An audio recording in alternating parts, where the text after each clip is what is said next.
Hello ટબુડિયાઓ, ચાલે છે બરાબર ભણવાનું? શું કરતા હતા આપણે છેલ્લે? ગાણિતિક અનુમાનનો સિદ્ધાંત, એના દાખલાઓ પૂરા કર્યા ને? એક દાખલો અધૂરો મૂક્યો તો આવડી ગયો હશે ને? નહીં? એક દિવસ વધારે, આવતીકાલે હું યાદ રાખીને ગણીશ, ત્યાં સુધી પ્રયત્ન કરો.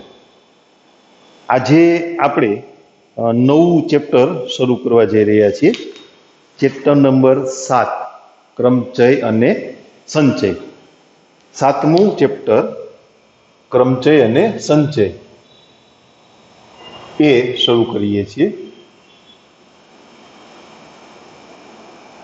ક્રમચય અને સંચય.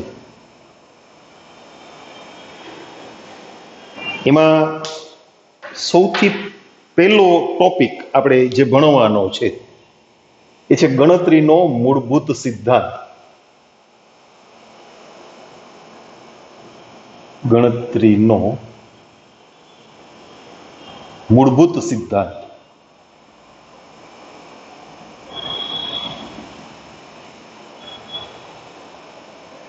ગણતરીનો એવો સિદ્ધાંત કે જે મૂળ રીતે ભૂત હતો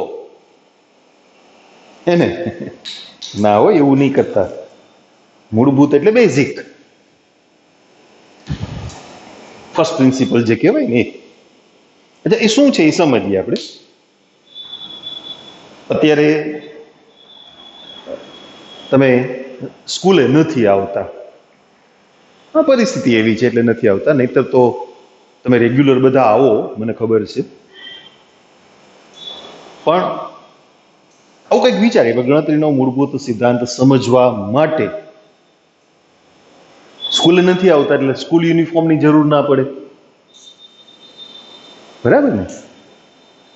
તો માની લ્યો કે તમારે કોઈ ફંક્શનમાં જવાનું છે, યુનિફોર્મને બાદ કરીએ, અત્યારે ફંક્શનમાં જવાનું છે તો અપ ટુ ડેટ તૈયાર થઈને જવું પડે ને.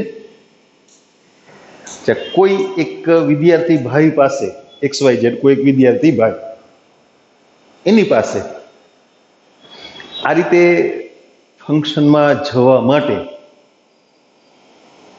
માની લો કે 3 પ્રકારના પેન્ટ, હવે એને આપણે ગણિતની ભાષામાં વાત કરીએ એટલે સંકેત આપશું, P1, P2, P3,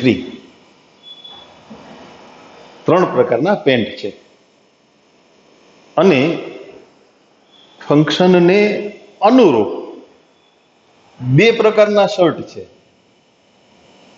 S1, S2. આજકાલ ફૂલ મેચિંગનો તો જમાનો નથી, ક્રોસ મેચિંગ જ ચાલે. અને એમાંય પેન્ટ છે એ માની લો કે જીન્સ પેન્ટ છે, જીન્સની હારે તો ગમે એ શર્ટ મેચ થઈ જાય ને. હવે એ વિદ્યાર્થીને, X નામનો એક વિદ્યાર્થી છે, એને એક ફંક્શનમાં જવું છે, એટલે એ એના ડ્રેસિંગ ટેબલની સામે ઊભો રહી અને ટ્રાયલ કરશે ને. P1 પેન્ટની સાથે શર્ટ S1 અને S2, P2 પેન્ટ એની સાથે shirt S1, S2, P3 pant ચડાવે, પછી પાછા શર્ટ S1, S2 ટ્રાય કરે. કેટલી પેર બની એની? 6 પેર બની ને, બરાબર? P1 ની હારે S1, P1 ની હારે S2, પછી P2 S1, P2 S2, P3 S1 અને P3 S2.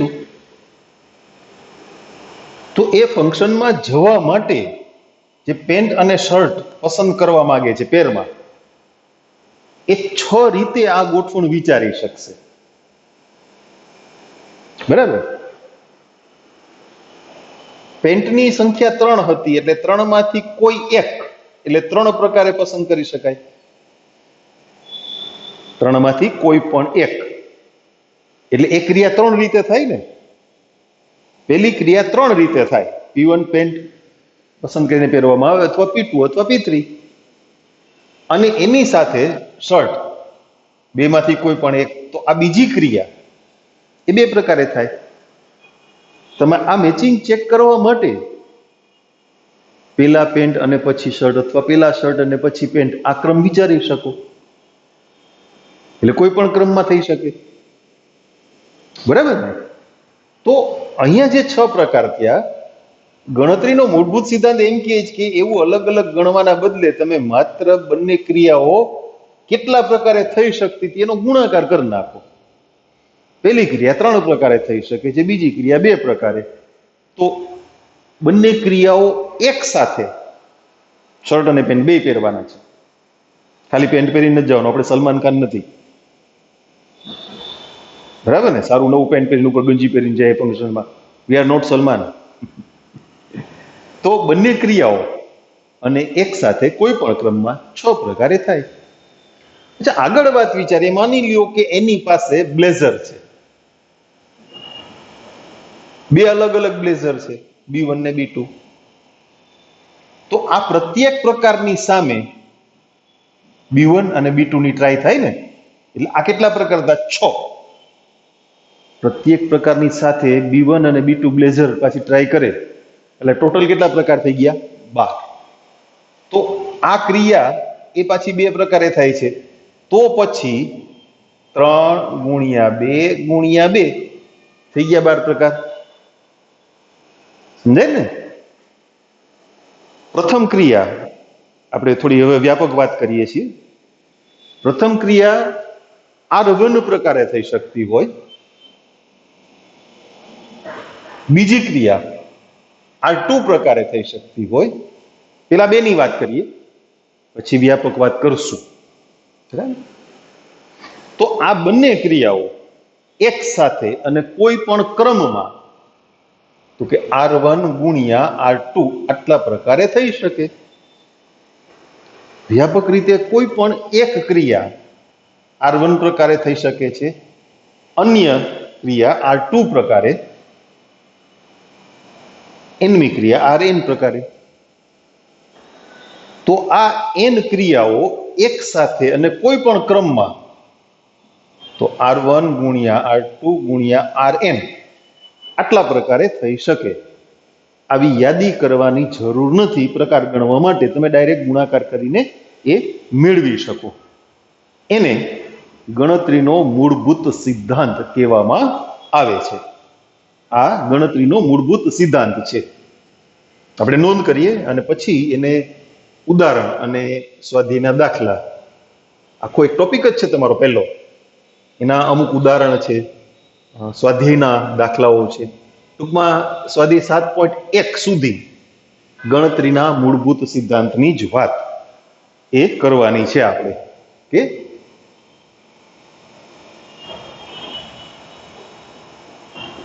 ધારો કે કોઈ એક ક્રિયા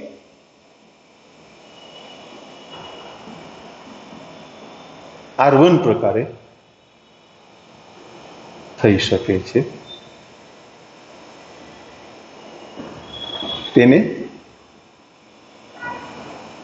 આનુષંગિક, આનુષંગિક એટલે એના પછીની ફોલોઈંગ ટુ ફર્સ્ટ, ને આનુષંગિક બીજી ક્રિયા.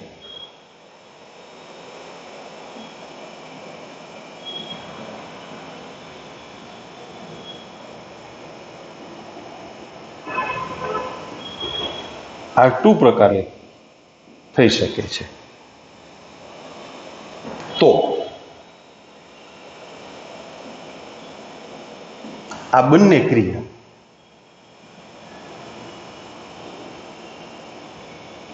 એક સાથે અને કોઈ પણ ક્રમ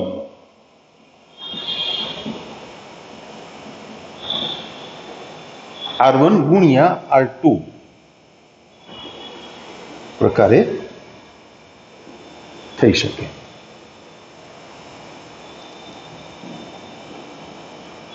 વ્યાપક રીતે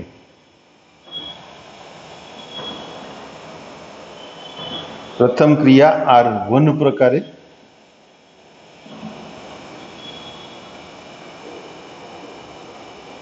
બીજી ક્રિયા R2 પ્રકારે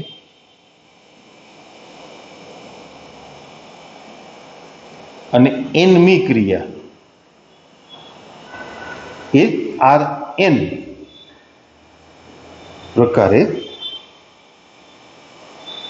થઈ શકતી હોય તો આ તમામ n ક્રિયાઓ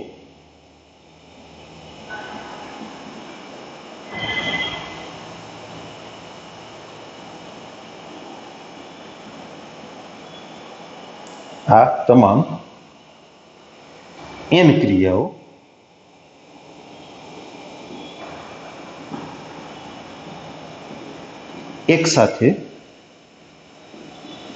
કોઈ પણ ક્રમમાં R1 ગુણ્યા R2 ગુણ્યા Rn પ્રકારે થઈ શકે. આ થયો ગણતરીનો મૂળભૂત સિદ્ધાંત. હવે એને આપણે સ્વાધ્યાયના દાખલાઓમાં ઉપયોગ કરીએ, સમજવાનો પ્રયત્ન કરીએ. સૌથી પહેલા ઉદાહરણ 1 જુઓ. રોજ શબ્દના મૂળાક્ષરોનો ઉપયોગ કરી 4 મૂળાક્ષરો વાળા અર્થસભર કે અર્થરહિત કેટલા શબ્દો બને તે શોધો. મૂળાક્ષરોનું પુનરાવર્તન કરવાની અનુમતિ નથી. તમને એક સ્પેલિંગ આપ્યો છે રોજ. એ શબ્દના 4 અક્ષરોનો ઉપયોગ કરી ટૂંકમાં તમને પહેલો પ્રશ્ન છે ને, નહીં જટિલ નહીં સમજાય, આપણે નિરાતે વાત કરીએ. આ 4 આલ્ફાબેટ તમારી પાસે આવ્યા ને, ROSE. હું તમને થોડુંક અલગ રીતે એને સમજાવું. માની લ્યો કે આપણી પાસે 4 વિદ્યાર્થીઓ છે, A, B, C અને D. 4 શું કામ? આપણે હમણાં 3 રાખો ને પછી 4 ની વાત સમજાઈ જશે. 3 વિદ્યાર્થીઓ છે અને એને ક્લાસમાં બેન્ચ ઉપર ગોઠવવા છે. 3 વિદ્યાર્થીઓ એક બેન્ચમાં બેસાડવા છે. તો આપણે એક કામ કરીએ, હજી વધારે ચોકસાઈથી કરીએ. અહીંયા ક્લાસની બારી છે અને અહીંયા બેન્ચ છે, બરાબર? આના ઉપર 3 વિદ્યાર્થીઓની ગોઠવણ કેટલી ભિન્ન રીતે થઈ શકે? તો કે A એમ કે મારે બારી પાસે બેસવું છે, ઓકે. અચ્છા, B એવું કે મારે બારી પાસે બેસવું છે. C પણ એવું કે મારે બારી પાસે બેસવું છે. પણ એને તમે બારી પાસે બેસાડો ત્યારે બહારની બાજુએ તમે C ને બેસાડી શકો અને B ને પણ બેસાડી શકો ને. એટલે આમ પણ થાય ને. B ને તમે બારી પાસે બેસાડો ત્યારે A અને C ની ગોઠવણ એ પાછી 2 અલગ રીતે થાય, અને C ને બારી પાસે બેસાડો ત્યારે A અને B ની ગોઠવણ એના પાછા 2 પ્રકાર થાય. એટલે કુલ કેટલા પ્રકાર થયા? 6. હવે એને એમ લખવાના બદલે આપણે આમ સમજીએ. ધારો કે આ 3 ચોકઠા છે એ વિદ્યાર્થીઓના 3 સ્થાન બતાવે છે. બેન્ચમાં બેસેલા 3 વિદ્યાર્થીઓનું સ્થાન બતાવે. તમે 3 માંથી કોઈ પણ એક વિદ્યાર્થીને પેલા સ્થાન પર ગોઠવી શકો છો. આ ગોઠવણ 3 માંથી ગમે એકને પકડીને બેસાડી દો. તો એક ક્રિયા તમે કેટલા પ્રકારે કરી શકો? 3 પ્રકારે. એને બેસાડો અથવા B ને અથવા C ને. કોઈ એકને તમે બેસાડી દીધા, 3 પ્રકારે આ ક્રિયા થઈ શકશે, બરાબર ને? તમે આ બાજુ બારી પાસે એને બેસાડો અથવા B ને અથવા C ને. એ ઓલા 6 પ્રકાર હમણાં આવી જાય. નિરાત રાખ. ગણતરીના મૂળભૂત સિદ્ધાંતની વાત કરવી છે. ટોટલ પ્રકાર લખીને એની સાથે આપણે એને કમ્પેર કરવું છે. એક વિદ્યાર્થીને બેસાડી દીધો પેલા સ્થાન ઉપર બારી પાસે. હવે કેટલા વિદ્યાર્થીઓ હતા? 2.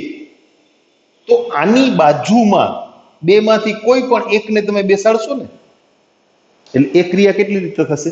2 રીતે. બાકી રહેતા 2 માંથી કોઈ પણ એક. હવે પસંદગીને કોઈ અવકાશ જ નથી. એક તો ગણતરીના મૂળભૂત સિદ્ધાંત મુજબ પ્રથમ ક્રિયા 3 પ્રકારે, બીજી ક્રિયા 2 પ્રકારે, ત્રીજી ક્રિયા 1 પ્રકારે થાય તો આવી ગોઠવણ 6 પ્રકારે થાય. આ રહ્યા તમારી સામે 6 પ્રકાર. ઓકે. હવે 3 આલ્ફાબેટ ABC છે, એના બદલે તમારી પાસે 4 આલ્ફાબેટ છે, ROSE. બરાબર ને?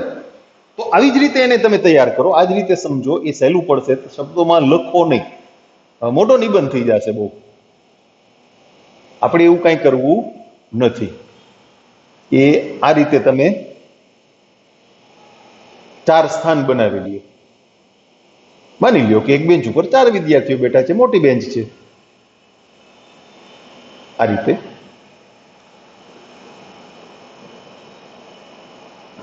ઓકે. તો 4 માંથી કોઈ પણ, જે 3 માંથી કોઈ પણ એક વિદ્યાર્થીને તમે પહેલા સ્થાન ઉપર મૂકો તો એ 3 પ્રકારે એ થઈ શકે ને વાત. એને બેસાડી શકો, અથવા બી ને અથવા સી ને. તો તમારી પાસે રોજ શબ્દના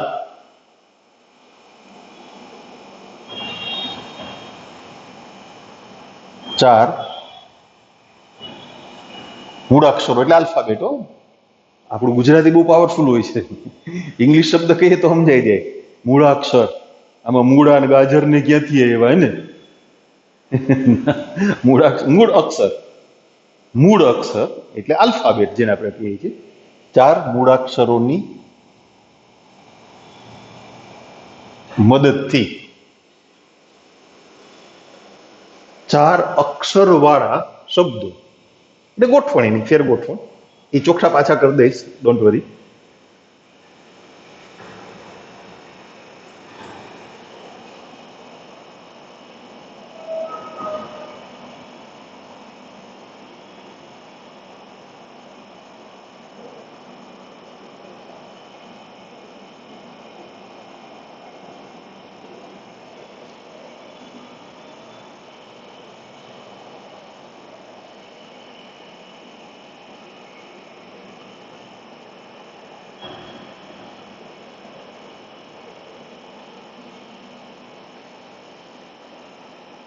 વાક્ય અધૂરું છો, અહીંયા પૂરું કરશું.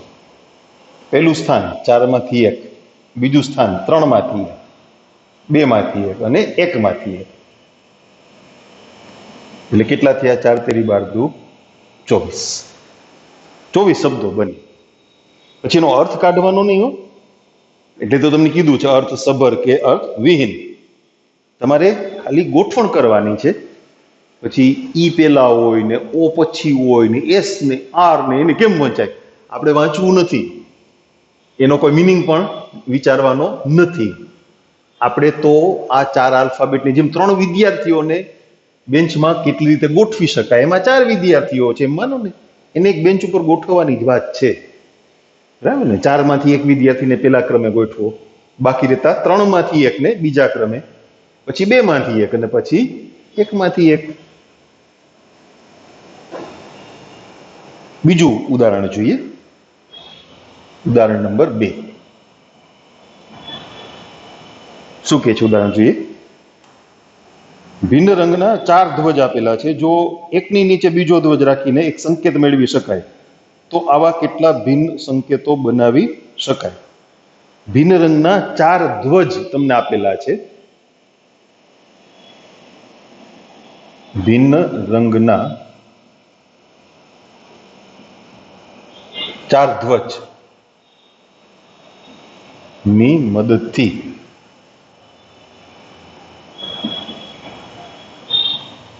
બે ધ્વજનો ઉપયોગ કરીને, છે ને,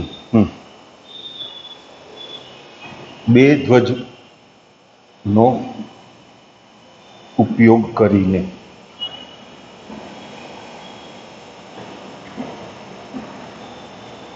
સંકેત બનાવવાના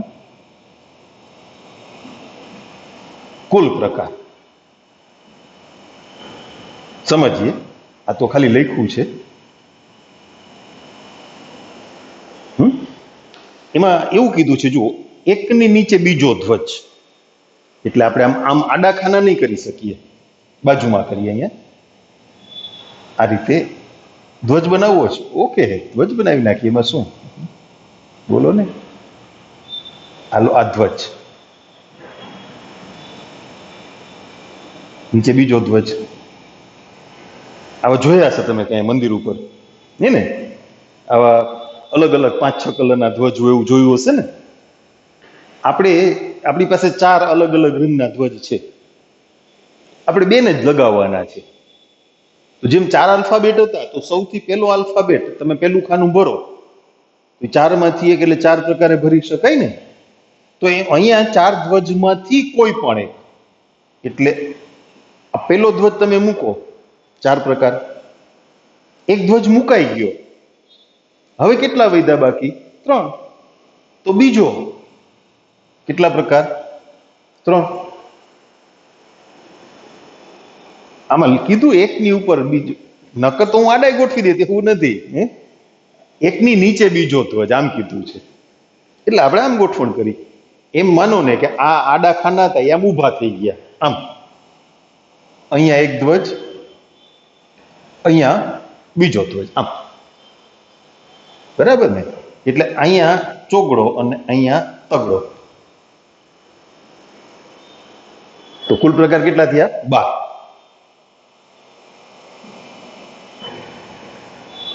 ઓકે.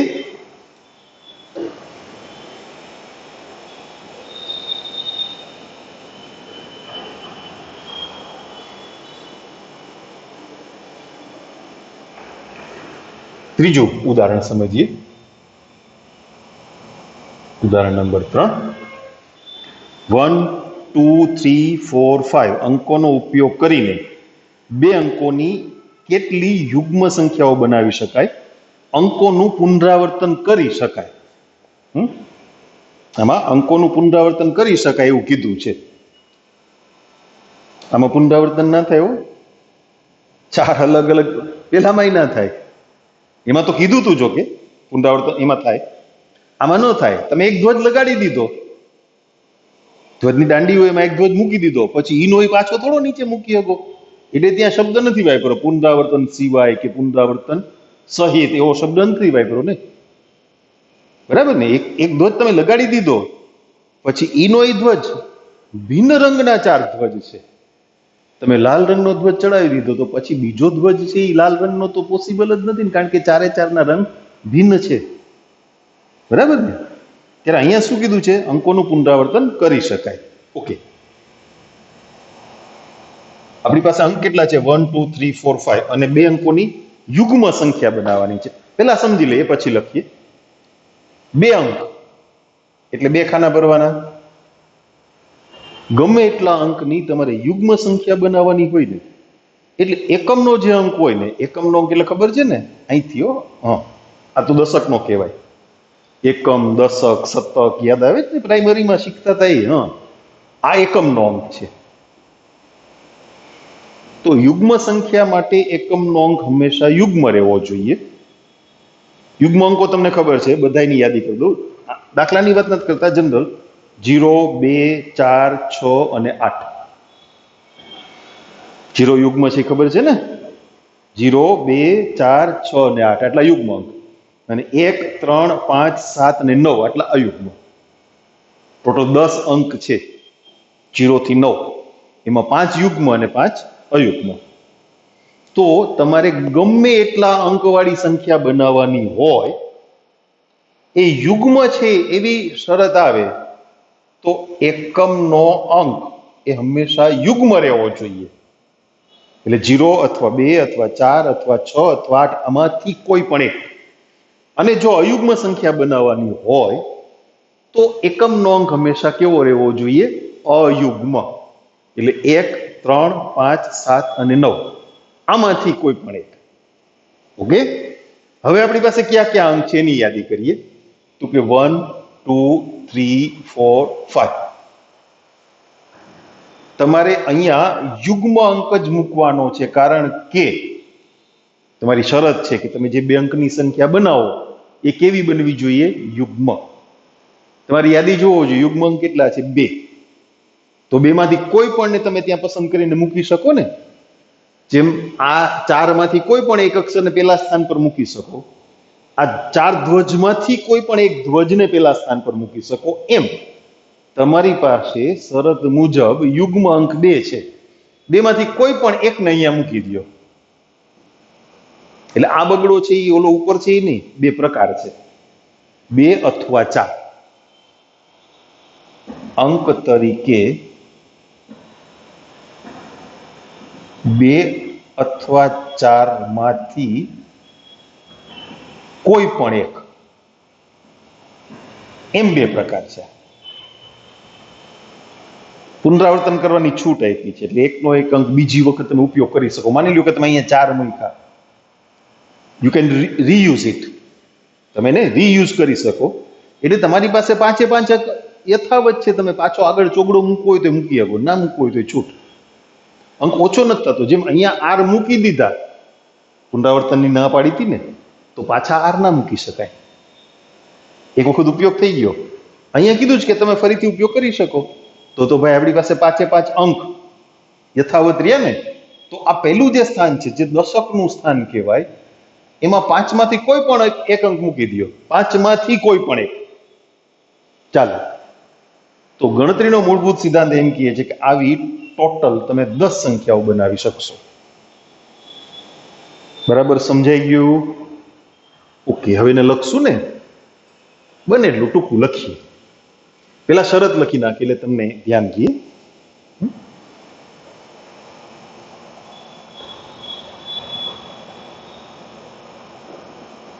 યુગ્મ સંખ્યા બનાવવા માટે સંખ્યાનો એકમનો અંક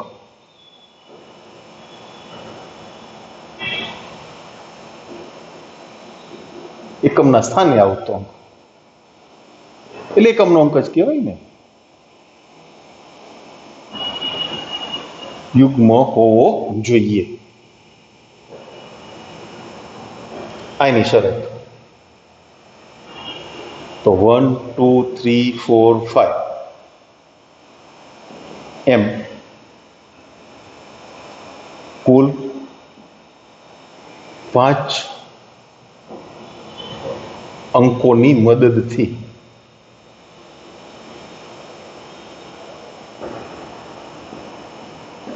બે અંકોની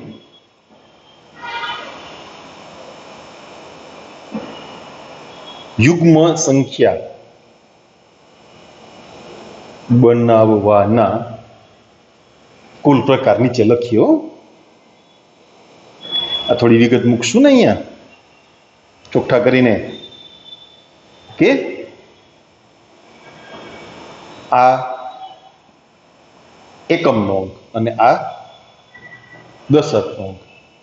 આ કેવો હોવો જોઈએ? યુગ્મ, એટલે 2 અથવા 4. પુનરાવર્તનની છૂટ ન હોત, ભેગા ભેગી વાત કરી નાખીએ ને, પુનરાવર્તનની છૂટ ના હોત ને, તો તમે 5 માંથી એક અંક અહીં મૂકી દીધો, અહીં 4 જ આવે. યુગ્મ 2 અથવા 4, પણ તમે મૂકશો તો 2 એકારે તો નહીં મૂકો ને, કાં બગડો મૂકશો ને કાં ચોગડો મૂકશો, પછી 4 અંક બાકી વધે ને. પુનરાવર્તનની ના પાડે તો, પુનરાવર્તનની હા પાડી છે તો 5.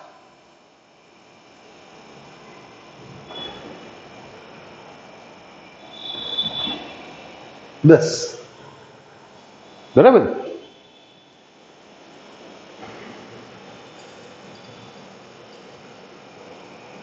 ઓકે, ચાલો આગળ વાત કરીએ.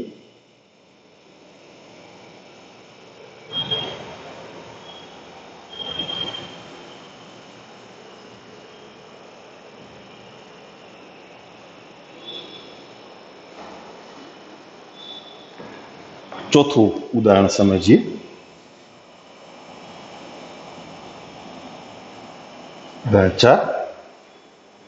એક હારમાં ઊભા કરેલા શિરોલંબ ધ્વજ સ્તંભ પર ભિન્ન રંગના 5 ધ્વજ દ્વારા કેટલા સંકેત મેળવી શકાય?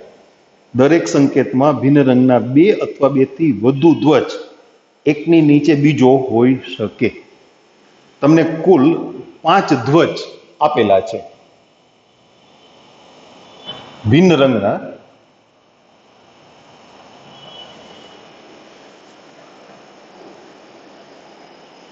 આપેલું છે ને એની યાદી કરીએ, પછી આપણે સમજીએ.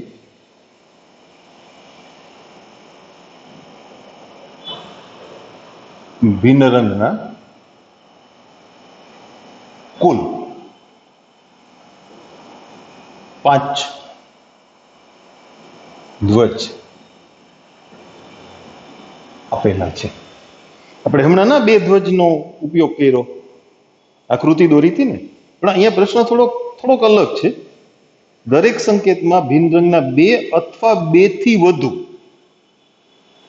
એટલે 2 ધ્વજનો ઉપયોગ કરો, 3 નો, 4 નો, 5 નો. બરાબર.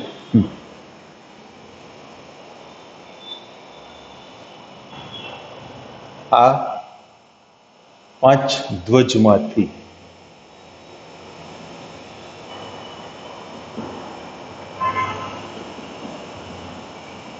કોઈ પણ 2 ધ્વજની મદદથી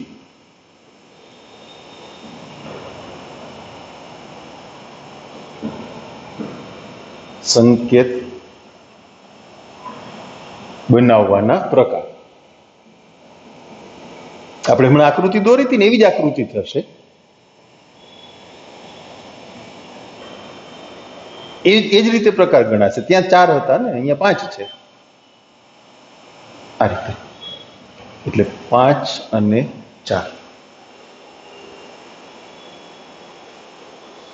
બધું એક લાઈનમાં આવે એવું કરી નાખીએ ને, હે ને? નકર પછી નિબંધ જાજા લખવા પડે. બનાવવાના કુલ પ્રકાર. આકૃતિ દોરી દે બાજુમાં. આકૃતિ, સોરી.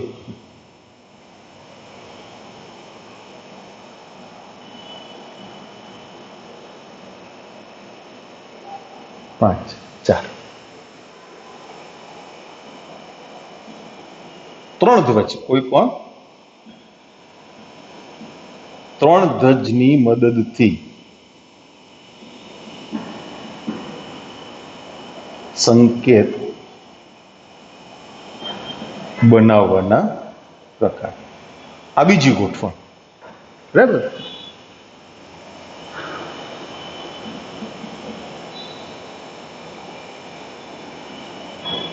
આકૃતિ કરી નાખશું ને.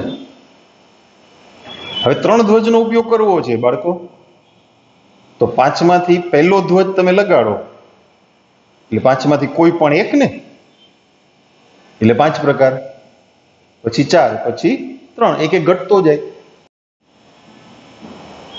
કેટલા પ્રકાર થયા? 60. ઓકે.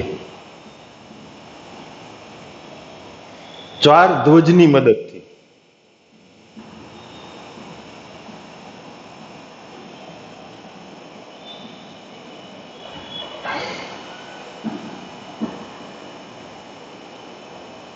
સંકેત બનાવવાના પ્રકાર.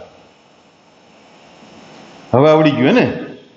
લખી નાખો ને પેલા 5, 4, 3, 2, એટલે 120 થયા ને. અહીંયા આપણે કેટલા ધ્વજ ચડાવશું? 4.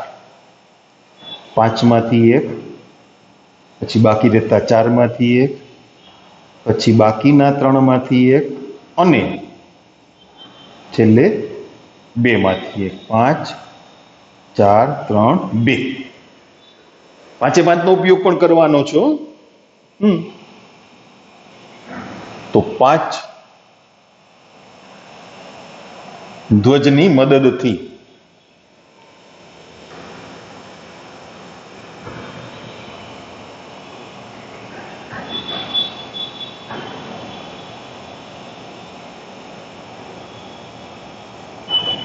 સંકેત બનાવવાના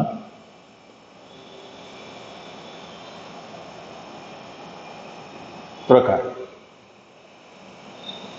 કરી નાખો ને ગુણાકાર.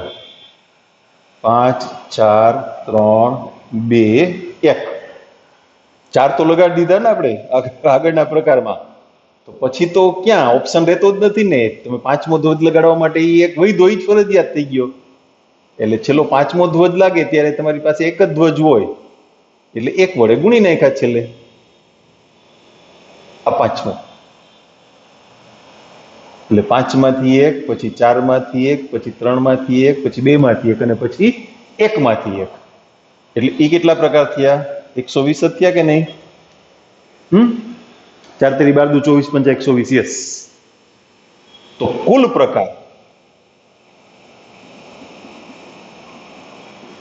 હા, હવે પાછી વાત સમજવી પડશે. કુલ પ્રકાર એટલે એ બધાનો સરવાળો થાય, ગુણાકાર ના થાય. આપણે 3 વિદ્યાર્થીને બેન્ચમાં બેસાડવાના પ્રકાર ગણતા હતા. એક પ્રકાર ગણ્યો A B C, પછી A C B વગેરે, પછી એનો ટોટલ થયો ને. ટોટલ કેટલા? તો કે 6. એમ આ બધાનો જે અલગ અલગ ગોઠવણ છે એનો ટોટલ થાય. સાવ સાદી ભાષામાં વાત કરી લઈએ ચાલો ને. અન્ય શબ્દ આવે ને એટલે ગુણાકાર થાય, અથવા આવે એટલે સરવાળો થાય. 2 ધ્વજની મદદથી અથવા 3 ધ્વજનો ઉપયોગ કરીને, અથવા 4 ધ્વજનો, અથવા 5 ધ્વજનો.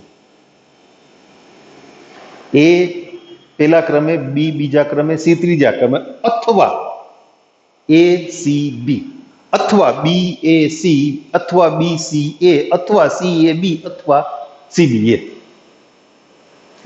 બધા એક એક પ્રકાર થયા ને, તો ટોટલ કેટલા થયા? 6. સમજાણું? ઇન શોર્ટ મેં તમને કહી દીધું ને, અન્ય શબ્દથી તમે પ્રકાર ગણો ને ત્યારે ગુણાકાર થાય, અને અથવાથી જોડીને ગણો ત્યારે હંમેશા સરવાળો થાય. એટલે અહીંયા પહેલા પ્રકાર કેટલા હતા? 20. અથવા 3 ધ્વજની મદદથી 60, અથવા 4 ધ્વજની મદદથી 120, અથવા 5 ધ્વજની મદદથી પાછા 120. એટલે 240 ને 60 એટલે 300 ને 320 થયા. એટલે કુલ પ્રકાર કેટલા થઈ ગયા? 320.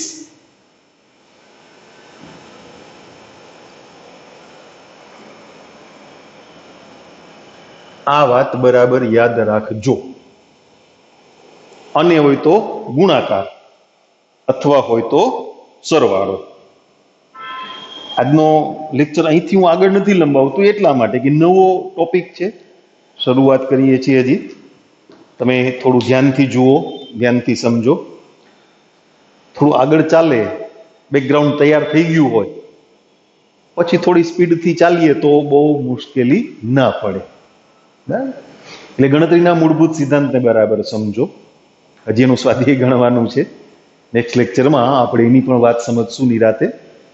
પછી ક્રમચય શરૂ થશે અને પછી સંચય. પણ એ બે માટે આ પાયાની બાબત છે, ગણતરીનો મૂળભૂત સિદ્ધાંત. થોડો ક્રમ કહી દઉં. ક્રમચય સંચયનું ચેપ્ટર પૂરું થાય ને પછી તમે 2 ચેપ્ટર એટેન્ડ કરી શકો.